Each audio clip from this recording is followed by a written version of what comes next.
Welcome back to Straight Out the Jungle, a Field of 68 podcast. The Auburn Tigers get their first win in SEC play. They top the Arkansas Razorbacks 95-73 in a game that really never looked in doubt. Gehrig, what did you see? First of all, good to see a win in conference play.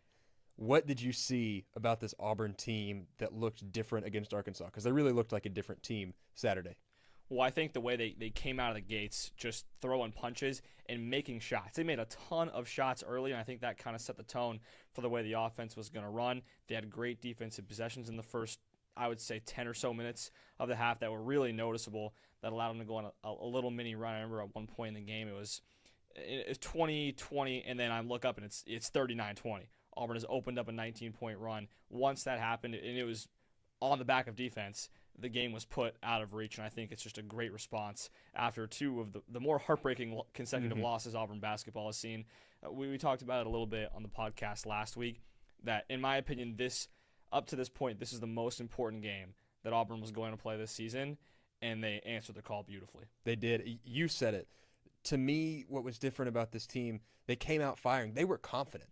I hadn't seen them look this confident on offense against a quality opponent yet. And I mean, they scored the ball well against Texas A&M. They scored the ball well against Georgia, but something about Arkansas from the start, they all looked confident. And I don't know if that was seeing a couple shots go down early. I thought it was the best start that they've had, at least in recent memory, probably since that Oregon game in terms of, again, against a quality opponent, a really good start.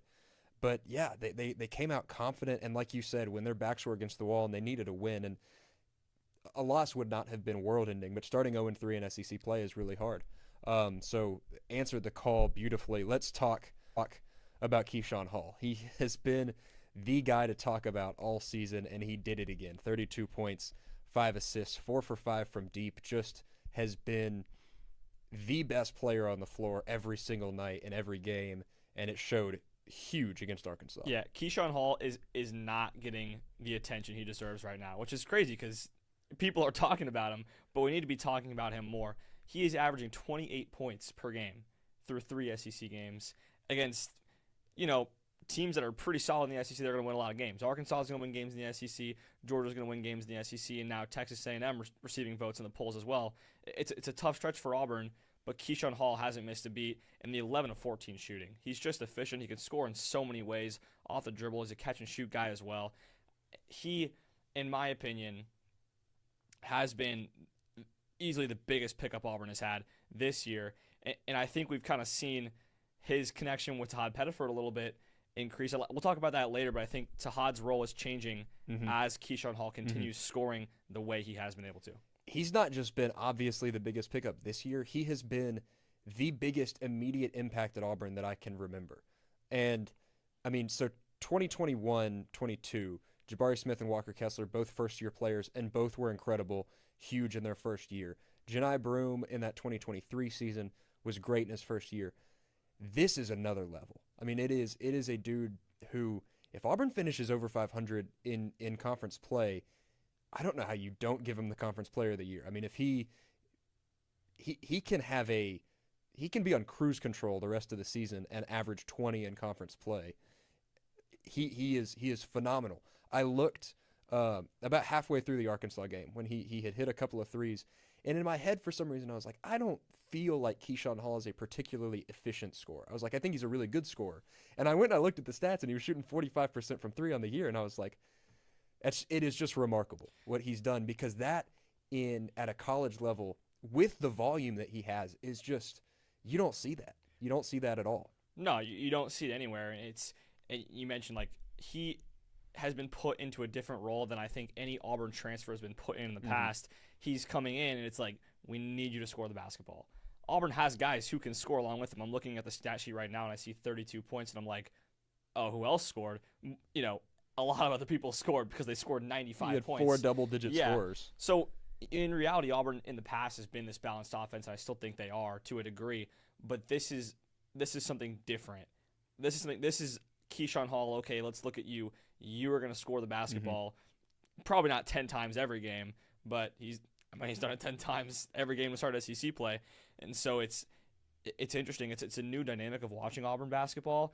And when he gets in a groove, it's he's really hard to stop just because he's so creative in how he gets to the rim. He can speed it up, slow it down. It makes him just so hard to stop and fun to watch. Yeah, I like what you said about balance. I think that's kind of an interesting point because numbers-wise, they're not super balanced. Keyshawn Hall carries the load, but they're balanced because they can score from anywhere. You look around, and you know what Tahad Pettiford can do. He hasn't done it that much this season. We keep saying that. He's averaging more points than he did a year ago. It's less efficient, and he's doing it in a different way, but he is still having a solid year. You look at Elijah Freeman, who had 13, still not playing as many minutes as we think he can, although he played 28, which was a big difference from the Texas A&M game to the Arkansas game. Keyshawn Murphy had 16, his first Auburn double-double. Kevin Overton only had 10, but we know that he can go off. Like, you've got guys all around him that can score from anywhere. And I think Auburn, man, this coaching staff should know, based on what happened in the tournament in 2022, when Jabari Smith went cold against Miami, and it didn't come from anywhere else. Like, you can't have just one guy. And that team, that 2022 team, had other guys. Katie Johnson started the season scoring really hot. Like, you need other guys that can score. And I think that's what's really cool about this team is that even though nobody has really done it yet at all close to the volume where Keyshawn Hall is, you know that they can. You've got guys that are ready to go and will pick up the slack. I mean, KO against NC State, incredible game. So I think it is really cool that it's balanced. It's not necessarily balanced as a product, but you know that the potential for balance is there, which is that's a weird thing to say. It's a really weird dynamic because, yes, the scoring is not balanced, but at the same time, the team is balanced in the fact. So, you know, if, say, Key has an off game, only scores 15 points, which only 15 points. Off game, yeah. You know, that's technically an off game for him. There are 5 different Tigers who could go in double figures. And the balanced part of it is I think it could be a different one every single time. It's never going to be the same second guy, the same third guy. It's like you said, KO could go for 20. You know, Keyshawn Murphy could go for 20. I think Elijah Freeman can go for 20. And then obviously Tahad can go for 30. Yeah, exactly. So that is what I think makes this team's potential so good is because even when your star, I think at this point, which is Keyshawn Hall, is not necessarily doing Keyshawn Hall things. You have other guys who, though they don't have to do it on a nightly basis, they can do it when called upon. I love it. I think that is the best summary of what this Auburn offense can be. I want to talk about the other side of the basketball because that's what really shined to me against Arkansas. Arkansas, coming into Saturday, averaged 90 points a game. Auburn held them to 73. Now, Coach Calipari in the postgame said, that's not my team. That was not who these guys are. They missed some shots. They didn't play good basketball. We're going to scrap the tape and move on. Understand that.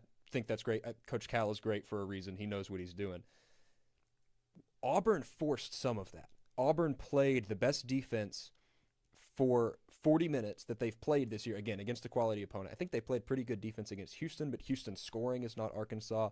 They held what a lot of people think is the most talented roster in the conference to 73 points, all while also going and scoring 95. I mean, it was a high-paced game. It wasn't like the Houston game, a game that ground to a halt. It was a fast game, and they were able to keep Arkansas from scoring. What did you see specifically about this team defensively that looked different than what we saw against Georgia and Texas A&M? Yeah, well, first I want to talk about that Texas A&M game a little bit. Texas A&M just ran on Auburn and ran, and Auburn's defense had no answer whatsoever.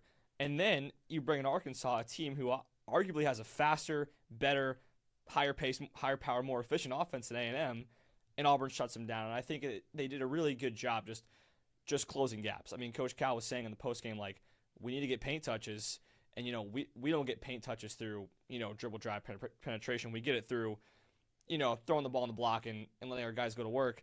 It seemed as though every time the ball was in the paint, Auburn had 2 guys. The rotations were so good. There was it was just the speed, I think, in the attention to detail that Auburn had in the defensive end, especially in the paint, is something that allowed them to be so successful. And one thing I want to talk about is the narrative earlier in the season was Auburn's size defensively. When they were playing teams, and these teams are probably better than Arkansas, but the Arizonas, the Michigans, it's like Auburn's too small, can't do anything about it. Huge credit to this team and the coaching staff because that narrative has gone away. They've out-rebounded every team in SEC play so far. A single person say, but Auburn's too small. That was what we were talking about, a month ago, 2 months ago. And now Stephen Pearl, he said we have to find creative ways to rebound the ball and to be solid defensively. They have 100% done that. And I also think Keyshawn Murphy has gotten way healthier. He looks so healthy, and he looks so good. I think that's one of the reasons, but a huge credit because they have gotten creative, and it's been successful. Yeah, I think everything that you said is true. The things that stand out to me defensively that were different is, one, I think the team looked locked in and in sync with each other. That was the biggest thing I noticed, offensively and defensively. They looked like they were communicating well, knew where their teammates were going to be. Elijah Freeman played a lot more minutes than he did against Texas A&M, and I think he impacts the defense so much because of his size and ability to – he really can guard 1 through 5. I don't think he's perfect at it at all, but his athleticism is game-changing. He's so long. His reach is so long. 2 steals. And he's not just long. He is also – he's so mobile. I mean, he is just as mobile as anybody else on the court. Filip Jovic only played 12 minutes. That's only 5 more than he played against A&M before he got hurt. But he had a huge impact. He had a couple of steals. He had a couple of big rebounds. Stephen Pearl said today that they want him to get wide. They tell him, like, be as big as you can, get wide, get tall. And he said he looks like a spider down there. He said he looks huge. And he does. He impacts. He's a dude he's not a 5. I mean, he is not – nobody on this Auburn team, aside from Mech, who's out, is truly a 5.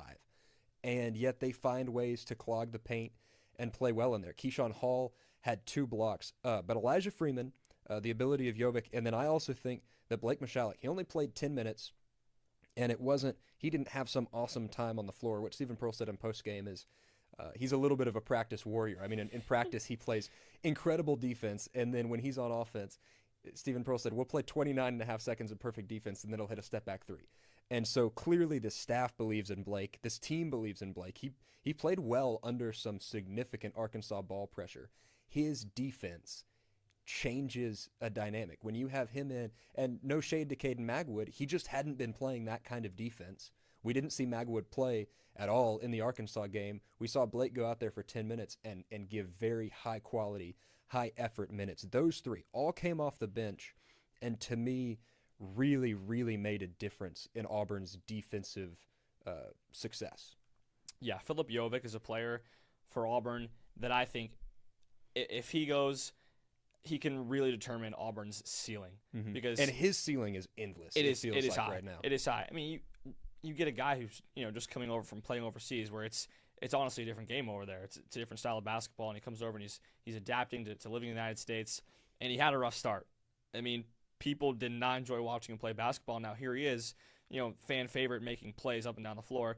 And we had a scary moment against Texas A&M where we thought he might miss an extended amount of time. Mm-hmm. Comes back and he's able to play the very next game and play well and play 3 very for well. 3. And I think he probably could have played more. I think so I would too. imagine the minutes restriction is just because Auburn was winning. Auburn was already up by double digits, 15, by the time he had really made an impact in the game. So once you take him out, you feel like, okay, we don't really need to risk putting you back in there because you've helped build this comfortable lead, and he is just going to be a player, I think. And people don't, but he's a shooter. Like, he can shoot the ball. Not, like, he hasn't done it yet in not game. Like Keyshawn Hall or Todd Pettiford, but he can make shots. So I feel like once he starts getting a shot, he is going to be a player offensively and defensively whose minutes just continue to climb for Auburn. And now if you're Stephen Pearl, you have sort of a minutes problem, which is a good problem to have. But between it's guys, the opposite of what we were talking about when we thought Jovic was going to be out down to 7 men. You've got a very solid 8-man rotation where your 8th man is either Blake or Caden Magwood, depending on who's playing well. We also know some stuff is going on with the reason Tahad was benched. We think the reason that Caden missed the Arkansas game, Coach Pearl talked a little bit about guys not being on time and about the punishment for that. But go ahead with your minutes point. You've got a lot of guys to pick from. Exactly. Now you have Elijah Freeman and Phillip and guys who can come off the bench and really make an impact. Where I'm screaming for Elijah Freeman to get more minutes. Last episode he gets more minutes, and now I'm like, Filip Jovic needs more minutes. It's like there's only so many minutes to give these guys, because Tahad and Keyshawn Hall and Keyshawn Murphy for that matter. You want them to play close to 30 plus minutes. Keyshawn Hall played 36 against Arkansas, and let me say, when he was off the floor, it was noticeable. Yeah. He's great, and this team can be really good without him. But boy, I mean, you need him to play a lot of minutes, Exactly. at least when he's carrying the scoring load like he was. And I think some of that is when you get so used to a guy hitting a bunch of shots in one game, the offense is naturally not going to fill in around him. And credit to Keyshawn Hall because he seemed fit. He seemed Yeah. pretty fit. He is very fit. He can play 36 minutes and not let off the gas. And he's going 100% on both ends. We didn't see him let off the gas for 1 second during that Arkansas game. Not at all. So 2 more things I want to talk about before we get to the next couple of games in the SEC schedule, because could be pretty tough. Missouri coming up. They are tough. South Carolina, don't think they're a great team, but they're scary, and Auburn has had interesting games against Carolina in the past. Before we get into that, 2 guys that we haven't really talked that much about from the Arkansas game. Sway just continues to do what he does. Nothing looks crazy in the box score, and yet you watch the game and you feel like he impacts it in so many ways. He seems to really be Auburn's 3rd or 4th best ball handler as a freshman big, which is fun to watch. When he gets the ball on a fast break, he gets downhill in a way that I don't feel like I've seen anybody get downhill. He's so big and so fast, and you feel like he's out of control, and then you realize, no, he's just that big and that fast and perfectly in control. Yeah, when we were on the last episode, when we were talking about rotation problems, like, you know, if Todd's not bringing the ball up, you know, if Todd's out, who's bringing the ball up? And you're like, so I can bring the ball up. I was like, really? And then I see him bring the ball up a couple times versus Arkansas, and I'm like, wow, what do I know about ball? And so, yeah, Sebastian Williams-Adams, he's just a dude. He is going to continue to do the little things right. He's fundamentally a very sound player, aside from the free throw line. Very sound. The free throw line, I think, is really the only place that his game is like, that's lacking. Glaringly needs improvement. But other than that, man, he is such a good player. A big pickup, 5 boards, 2 assists, and a steal in 24 minutes. Just a consistent presence to have for Auburn. I think he's not the flashiest guy, but he's a guy you want on your side, and you want in the starting 5 as well. He got the nod. Elijah Freeman had been starting previously. Stephen Pearl told us that Elijah had actually come in his office and said, I think Sway would, fit a little better, gel with a little better with the other starting 4. And since they made that switch, they've been humming. And Elijah Freeman's a guy off the bench. That's a huge spot. That's what you want. You love that. It's what Tahad gave you last year. It's what Katie Johnson gave you off the bench a few years ago. And these are all 3 very different styles of player, but you need a spark off the bench, and it can look very different. I think Sway, to me, reminds me a little bit, not really in play style, but just in, hear me out, of the first season Chaney Johnson came here, or early Jalen Williams. Those guys very well could have been the best player on the floor, and they didn't know they were. And that's how I feel about Sway. I think he is a dude who, he's probably not better than Keyshawn Hall, probably not better than Tahad Pettiford. Easily, night in and night out, one of the best players on the floor. And I don't know if he realizes that yet. I hope he does. And I think when that clicks for him and he starts getting just a bunch of paint touches, like it's gonna get nasty for opponents. And then finally, Tahad Pettiford. Didn't have a great night shooting, but 7 assists, only 2 turnovers. That last turnover came really late. You talked earlier about Tahad accepting a different role and playing in a different spot now that Keyshawn Hall is clearly the number 1 guy scoring, and we saw it work against Arkansas. What are you looking for from Tahad throughout the rest of SEC play to grow into that role, and what do you expect that to look like? I mean, well, he's already doing it extremely well. I mean, I think he's averaging upward, like 5+ assists for sure. I know he had 9-7. Don't remember what he had in the opener against Georgia. But he's a player that is just really moving the ball, and he's having fun moving the ball. If you're Tahad Pettiford, you're coming into the season thinking, I'm starting on the starting point guard, I'm going to score a lot of points. That hasn't necessarily panned out. He's still, like you said, scoring more points than he was a year ago, but not to the level I think that maybe fans expected, maybe even what he expected. But he's enjoying this new role. I mean, he's making great passes, and he's showing them the eyes after. He's having fun doing it, and I think that's something that he's going to have to continue to do. It's not going to be like he's only passing the ball, because I'm sure there's going to be a time when a team brings a great scouting report for Keyshawn Hall. Todd's got to score the ball, and that's going to happen in the SEC. You can almost guarantee it. So I think that's the beauty of it. You have these games where you're going to have to be the second option scoring, but then that is also in turn going to open up more scoring opportunities for you. It's an interesting dynamic that I think Auburn has found themselves in, and Tahad specifically. But I really think if there's a player who can thrive in that role, it is Tahad Pettiford. Yeah, he has, against A&M and against Arkansas, he drew a double team almost every single time he brought the ball down, trying to trap him in that high corner. And Stephen Pearl said it in the postgame. He went right at it. He attacked it. Sometimes off the bounce, sometimes finding the open man. He handled that so well. And like, you look, didn't have a very efficient scoring game, but had 7 assists and just 2 turnovers. That's really nice to see. I think, like you said, he's a second option and he's getting double teamed and trapped in the high corner. Like, how much does that open up the offense when he can play well? That is huge. So I think just a really important win that Auburn got against Arkansas, and we got to see this team play to its full potential, which you and I have been saying all year is through the roof. They just need to play that way. And if they can, not every night is going to be what it was Saturday night, but if they can play 75% of that through the rest of conference play, to me they easily finish over 500 in what is no longer the best conference in college basketball. Might have been a year ago, might have been 2 years ago, but very well could be the craziest conference in the sport this year. It is all over the place, and Auburn's got 2 interesting ones coming up with Missouri and South Carolina. Yeah, the SEC is kind of beat itself up right now, isn't it, Rett? Yeah. But yeah, Missouri and South Carolina, 2 teams that I think if you're Auburn, you should win. You should win those 2 games, in my opinion. One on the road. Auburn's had trouble with Missouri on the road in the past. I remember the first time they were the number 1 team a few years ago, Missouri took them to the wire, and I'm pretty sure Missouri was winless in the SEC up to that point, or they had lost a lot of games. That Missouri team, I think, went 5-13 in conference play, something and not too great. And they took Auburn, pretty much to the wire. So always a dangerous game, especially on, a weekday up there in Missouri. And they got a really balanced team. And Mark Mitchell, he's a dude. He's going to be a tough stop.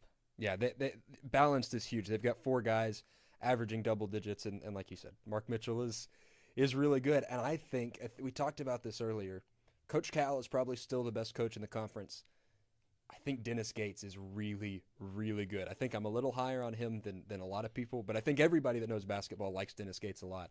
I think he is incredible, and it's going to take a Stephen Pearl and Mike Burgomaster masterclass of adjustments, and also great scout. Stephen Pearl talked about how good the scout against Arkansas was and how well that set them up.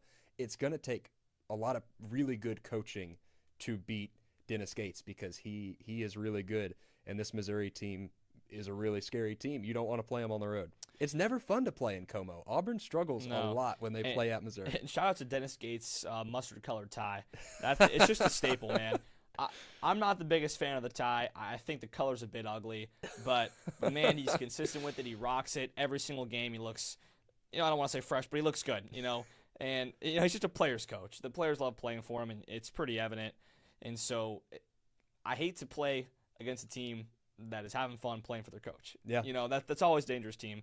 And I think Auburn's probably the more talented side, but Missouri's dangerous. Yeah, they are. And then, Missouri 2-1 in conference just fell to Ole Miss on Saturday, which was a weird day in conference. Auburn upsets Arkansas. Vandy remains undefeated. Texas beats Alabama. Florida upsets Tennessee.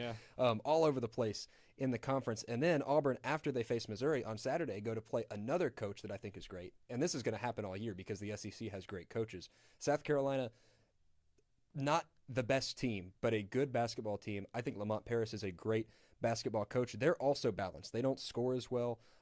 I have really liked what I've seen from Elijah Strong this year. He, to me, looks so much like Chaney Johnson, and that is the second Chaney Johnson comparison of this video. This one is way different, Chaney though. Johnson, man. He plays like Chaney. He jumps like Chaney. Like, watch Elijah Strong on Saturday, and come back when we record our episode after South Carolina, and look me in the eye and tell me that he doesn't remind you of Chaney Johnson. And I hope you can. I hope that he doesn't play well and that Auburn goes in and gets a win that game back at home. But South Carolina, they're a scary team, and they're, again, the SEC is so up and down. Any team can do anything on any night. The reality of it is every single team is a scary team in the SEC slate, and that's why I think these two this week are so important for Auburn, because it's ones you circle, the ones you really want to win, and the ones that you can definitely win. And I think Auburn, was 0-2 and was staring 0-3, down the barrel. We have a good team, number 15 team in the nation, Arkansas, coming in with, some highly talented guys that are going to hear their name called first round in the NBA draft, potentially staring 0-3 down the barrel. You get a big win. Not only do you beat them, you blow them out. And now you have a chance to get 2 more wins. After this weekend, you could have a winning record in conference after starting 0-2. And I think that could be a crucial turnaround for the Tigers if they can get it done. Yeah, I think it's a really important stretch. And again, Missouri, similar to Arkansas for me, like that's a prove-it game. That's a really good basketball team. You go on the road, you beat them, gives you confidence going into Saturday. You can turn an 0-2 start around in a week. And Auburn's going to look to do that. That Missouri game is Wednesday. What time is tip for that? That is a 6 p.m. tip on Wednesday, and then South Carolina, 5 p.m. back in Neville Arena on Saturday. A great week of basketball. Really excited to come back and talk about it. And we'll have an episode after the Missouri game, but just wanted to look ahead a little bit because you and I had both talked about how important we felt like this week was. That's it for this episode. That's it for this episode of Straight Out the Jungle. Get it out, Krome. You can find us on socials at STR8OutAUJungle. That's the number 8. We have a video, actually. Gehrig got some great video of Keyshawn Hall, so a little highlight reel on social medias if you